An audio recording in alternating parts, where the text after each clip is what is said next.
Kozhikode കാരപ്പറമ്പിലിൽ car Conolly കനാലിലേക്ക് മറിഞ്ഞ 2 പേർക്ക് പരിക്ക്. പരിക്കേറ്റവരെ ആശുപത്രിയിൽ പ്രവേശിപ്പിച്ചു.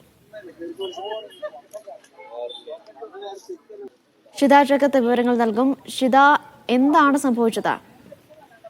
അനീഷ, ഇന്ന് വൈകിട്ടാണ് ഈ അപകടം നടന്നത്. കനോലി കനാലിൽ കാരപ്പറമ്പ് ഭാഗത്താണ് അപകടം ഉണ്ടായത്. അതുവഴി മറ്റൊരു കാറും ഒരു ബൈക്കും വരുന്നതിനിടയിൽ ഈ കാറിന് കനോലി കനാലിലേക്ക് മറിഞ്ഞ കാറിന് നിയന്ത്രണം വിട്ടതാണെന്നാണ് അവിടെ ഉണ്ടായിരുന്ന ദൃക്സാക്ഷികൾ പറയുന്നത്. അങ്ങനെ അത് കനാലിലേക്ക് മറിയുകയായിരുന്നു.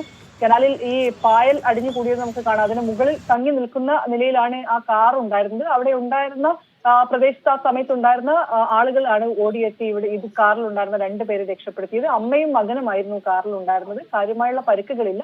അവരെ ആശുപത്രിയിൽ പ്രവേശിപ്പിച്ചിട്ടുണ്ട്. ഷിത ജഗത്താണ് വിവരങ്ങൾ നൽകിയത്.